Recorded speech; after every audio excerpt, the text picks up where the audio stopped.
ಹಾಲಿಗಿಂತ ರಾಗಿನಲ್ಲಿ ಹೆಚ್ಚು ಕ್ಯಾಲ್ಶಿಯಂ ಇದೆ ಅಂತ ಹೇಳ್ತಾರೆ. 35 ವರ್ಷ ಆದಮೇಲೆ ಹೆಣ್ಮಕ್ಳಿಗೆ ತುಂಬ ಸುಸ್ತು, ಮೂಳೆ ಸವೆತ ಅದೆಲ್ಲ ತುಂಬಾ ಬರುತ್ತೆ. ದಿನಕ್ಕೊಂದು ಈ ಥರ ಲಡ್ಡು ಮಾಡ್ಕೊತೀನಿ. ಖಂಡಿತವಾಗ್ಲೂ ನೀವು ಅದನ್ನು ಕಂಟ್ರೋಲಲ್ಲಿ ಇಟ್ಕೋಬೋದು.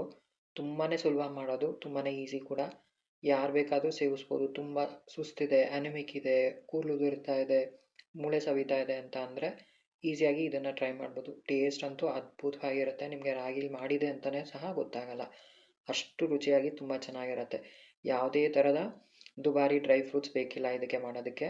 ಹೇಗೆ ಮಾಡೋದು ಅಂತ ನೋಡೋಣ. ಪದಾರ್ಥಗಳು ಏನೇನು ಬೇಕು ಅಂತ ನೋಡ್ಕೊಂಬಿಡೋಣ. 1 ಕಪ್ ಆಗುವಷ್ಟು ಕಡಲೆ ಬೀಜನ ಇಲ್ಲಿ ಮೀಡಿಯಮ್ ಉರಿನಲ್ಲಿ ಇಟ್ಕೊಂಡು ಫ್ರೈ ಮಾಡ್ಕೊಳ್ತಾ ಇದ್ದೀನಿ. ಎಲ್ಲನೂ ಮೀಡಿಯಮ್ ಉರಿನಲ್ಲಿ ಇಟ್ಕೊಂಡು ಫ್ರೈ ಮಾಡ್ಕೊಳ್ಳಿ. ತುಂಬ ಉರಿ ಇಟ್ಕೊಂಡು ಮಾಡಿಕೊಂಡ್ರೆ ಅಷ್ಟು ನೀಟಾಗಿ ಹಸಿ ವಾಸನೆ ಹೋಗಿರಲ್ಲ. ಅದಕ್ಕೋಸ್ಕರ ಇದು ಒಂದು ಮುಕ್ಕಾಲು ಆದಮೇಲೆ ನಾನಿಲ್ಲಿ ಕಪ್ಪು ಎಳ್ಳು ಮತ್ತು ಬಿಳಿ ಎಳ್ಳು ಒಂದು ಮುಕ್ಕಾಲು ಕಪ್ ಆಗುವಷ್ಟು ತೊಗೊಂಡಿದ್ದೀನಿ. ಒಂದೇ ಥರದ ಎಳ್ಳು ಕೂಡ ತೊಗೋಬೋದು, ತೊಂದರೆ ಏನಿಲ್ಲ. ಕಪ್ಪಾಗಲಿ ಅಥವಾ ಬರೀ ಬಿಳಿದಾಗಲಿ ತೊಗೋಬೋದು. ಇದನ್ನೆಲ್ಲ ನೀಟಾಗಿ ಚೆನ್ನಾಗಿ ಮೀಡಿಯಮ್ ಉರಿನಲ್ಲೇ ಫ್ರೈ ಮಾಡ್ಕೊಳ್ಳಿ. ಆವಾಗ ನೀವು ಜಾಸ್ತಿ ದಿನ ಸ್ಟೋರ್ ಮಾಡ್ಕೋಬೋದು, ಅದಕ್ಕೋಸ್ಕರ ಹಾಳಾಗಲ್ಲ.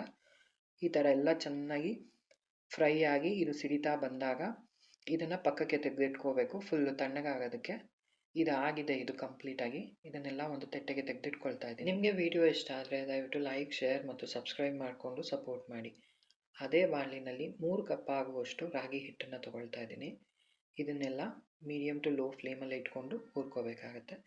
ಒಂದು 5ರಿಂದ 10 ನಿಮಿಷ ಹುರ್ಕೊಳ್ಳಿ, ಚೆನ್ನಾಗಿ ಹುರ್ಕೋಬೇಕಾಗತ್ತೆ. ಇದು ನೀವು ಚೆನ್ನಾಗಿ ಹುರಿದಿಲ್ಲ ಅಂದರೆ ಸ್ಟೋರ್ ಮಾಡೋದಕ್ಕೆ ಆಮೇಲೆ ಹೊಟ್ಟೆ ಕೆಟ್ಟೋಗುತ್ತೆ, ಇಲ್ಲ ಅಂದರೆ. ಅದಕ್ಕೋಸ್ಕರ ಚೆನ್ನಾಗಿ ಹುರ್ಕೊಂಡಾದಮೇಲೆ ಸ್ಟವ್ ಆಫ್ ಮಾಡಿಬಿಟ್ಟು ಒಂದು 5ರಿಂದ 10 ನಿಮಿಷ ಸಾಕು. ತಿರ್ಗಾ ಇದನ್ನು ನಾವು ಕುಕ್ ಮಾಡ್ಕೋಬೇಕು. ಸ್ವಲ್ಪ ರುಚಿಗೆ ಉಪ್ಪು, ಅದೇ ಪಾತ್ರೆಗೆ ಸ್ವಲ್ಪ ನೀರು ಹಾಕ್ಕೊಂಡು ನಾವು ಹಿಟ್ಟು ರೊಟ್ಟಿ ಎಲ್ಲ ತಟ್ತೀವಲ್ವ ಆ ಹದಕ್ಕೆ ಕಲಿಸ್ಕೋಬೇಕಾಗತ್ತೆ. ಚೆನ್ನಾಗಿ ಮಿಕ್ಸ್ ಮಾಡಿಕೊಂಡು, ಸ್ವಲ್ಪ ಬಿಸಿ ಇರುತ್ತೆ, ನೀವು ನೀರು ಹಾಕ್ತಾ ಅದೇ ತಣ್ಣಗಾಗುತ್ತೆ. ನೀಟಾಗಿ ಒಂದು ರೊಟ್ಟಿ ತಟ್ತೀವಲ್ವ ಆ ಹದಕ್ಕೆ ಕಲಿಸ್ಕೋಬೇಕು. ತುಂಬಾ ಬೇಗ ಮಾಡ್ಕೋಬೋದು, ಯಾವುದೇ ಥರದ ಕಷ್ಟ ಇಲ್ಲ. ನಿಮಗೆ ತುಂಬ ಸುಸ್ತಾಗ್ತಾ ಇದೆ, ಆಮೇಲೆ ತುಂಬ ಮೂಳೆ ಸವಿಯುತ್ತೆ. ನಮಗೆ 35 ವರ್ಷ ಆಗಕ್ಕೆ ಸ್ಟಾರ್ಟ್ ಆದಮೇಲೆ ಹೆಣ್ಮಕ್ಳಿಗೆ ತುಂಬಾ ಮೂಳೆ ಸವೆತದ ಪ್ರಾಬ್ಲಮ್ ಎಲ್ಲ ಬರುತ್ತೆ.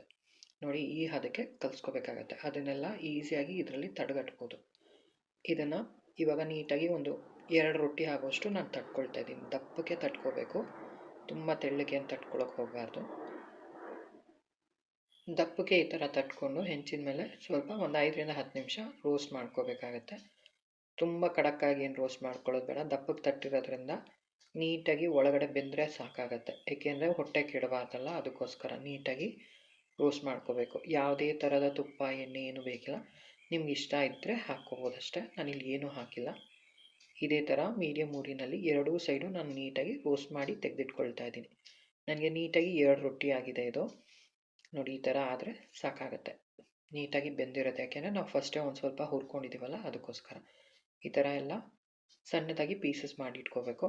ಮೀಡಿಯಮ್ ಸೈಜ್ ಆದರೆ ಸಾಕಾಗುತ್ತೆ, ಮಿಕ್ಸಿ ಹಾಕ್ಕೊಳ್ತೀವಲ್ವ ಅದರಿಂದ. ಈ ಥರ ಎಲ್ಲ ಪೀಸ್ ಮಾಡಿ ಇಟ್ಕೊಂಡು ತಣ್ಣಗಾಗುತ್ತೆ, ಬೇಗ ಕೂಡ ತಣ್ಣಗಾಗುತ್ತೆ. ನಮಗೆ ಬಿಸಿ ಇರೋದು ಎಲ್ಲ ತಣ್ಣಗಾದಮೇಲೆ ಇದಕ್ಕೆ ನಾನು 2 ಕಪ್ ಆಗುವಷ್ಟು ಬೆಲ್ಲನ ತೊಗೊಂಡಿದ್ದೀನಿ. ನಿಮಗೆ ಇಲ್ಲಿ ಸಿಹಿ ಪ್ರಮಾಣ ಹೆಚ್ಚು ಕಮ್ಮಿ ಮಾಡ್ಕೋಬೋದು. ನಿಮಗೆ ಕಮ್ಮಿ ಇಷ್ಟ ಆದರೆ ಕಮ್ಮಿ, ಜಾಸ್ತಿ ಬೇಕಾದರೆ ಜಾಸ್ತಿ.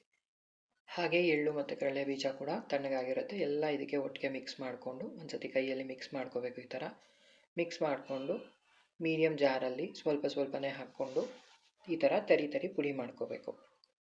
ನೀಟಾಗಿ ಆಗಿಬಿಡುತ್ತೆ. ಒಂದು 2 ಸೆಕೆಂಡ್ ನೀವು ಪಲ್ಸ್ ಮೋಡಲ್ಲಿ ಹಾಕ್ಕೊಂಡ್ರೆ ಸಾಕು, ನೀಟಾಗಿ ಈ ಥರ ತರಿ ಆಗುತ್ತೆ. ಎಲ್ಲನೂ ಒಂದು ತಟ್ಟೆಗೆ ಬಗ್ಗಿಸ್ಕೊಳ್ತಾ ಇದ್ದೀನಿ. ಎಲ್ಲನೂ ಈ ಥರ ಮಾಡಿಟ್ಕೋಬೇಕು.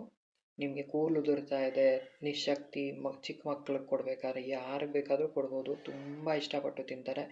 ನಿಮಗೆ ರಾಗಿ ಅಂತ ಕೂಡ ಹೇಳೋಕ್ಕಾಗಲ್ಲ. ಬೇರೆ ಏನೂ ಸೇರ್ಸೋದು ಬೇಕಿಲ್ಲ, ಒಂದು ಡ್ರಾಪ್ ತುಪ್ಪ ಸಹ ಹಾಕೋದು ಬೇಕಿಲ್ಲ. ಇದಕ್ಕೆ ಈಸಿಯಾಗಿ ಮಾಡ್ಬೋದು. ಆಮೇಲೆ ಹೆಲ್ತಿನೂ ಕೂಡ. ಈಸಿಯಾಗಿ ಸ್ಟೋರ್ ಮಾಡ್ಕೋಬೋದು. ಒಂದು 4ರಿಂದ 5 ದಿನ ಆಚೆ ಇಟ್ಕೋಬೋದು. ಫ್ರಿಜ್ಜಲ್ಲಿಟ್ಟರೆ 15ದಿಂದ 20 ದಿನದವರೆಗೂ ನೀಟಾಗಿ ಬರುತ್ತೆ. ದಿನಕ್ಕಂತ ಒಂದು ಲಡ್ಡು ಕೊಟ್ಟರು ಸಾಕಾಗುತ್ತೆ. 35 ವರ್ಷದ ಮೇಲೆ ಹೆಣ್ಮಕ್ಳಿಗಂತೂ ತುಂಬಾ ಅನುಕೂಲ ಇದು. ಹಾಗಂತ ಬರೀ ಹೆಣ್ಮಕ್ಳು ತಿನ್ನಬೇಕು ಅಂತ ಏನಿಲ್ಲ, ಯಾರೇ ಬೇಕಾದರೂ ಇದನ್ನು ಸೇವಿಸ್ಬೋದು. ತುಂಬ ಸುಸ್ತಾಗ್ತಾ ಇದೆ, ಅನಿಮಿಕ್ ಇದ್ದಾರೆ, ಕ್ಯಾಲ್ಶಿಯಂ ತುಂಬ ಕಮ್ಮಿ ಇದೆ, ಐರನ್ ಕಮ್ಮಿ ಇದೆ, ಕೂದಲು ಉದುರ್ತಾ ಇದೆ ಅಂತ ಅಂದರೆ ಬೆಸ್ಟ್ ರೆಮಿಡಿ ಇದು. ಇದು ನೀವು ಫಾಲೋ ಮಾಡ್ತಾ ಬಂದರೆ ನಿಮಗೇ ಗೊತ್ತಾಗುತ್ತೆ ಡಿಫ್ರೆನ್ಸು. ತುಂಬಾ ಸುಲಭ ಮಾಡೋದು. ಖಂಡಿತವಾಗ್ಲೂ ಟ್ರೈ ಮಾಡಿ, ಇಷ್ಟಪಟ್ಟು ತಿಂತೀರಾ. ಯಾರು ಕೂಡ ಹೇಳೋಕ್ಕಾಗಲ್ಲ ನಿಮಗೆ ಇದು ರಾಗಿಯಿಂದ ಮಾಡಿರುವಂಥ ಲಡ್ಡು ಅಂತ. ವಿಡಿಯೋ ಇಷ್ಟ ಆದರೆ ದಯವಿಟ್ಟು ಲೈಕ್, ಶೇರ್ ಮತ್ತು ಸಬ್ಸ್ಕ್ರೈಬ್ ಮಾಡಿಕೊಂಡು ಸಪೋರ್ಟ್ ಮಾಡಿ. ಧನ್ಯವಾದಗಳು.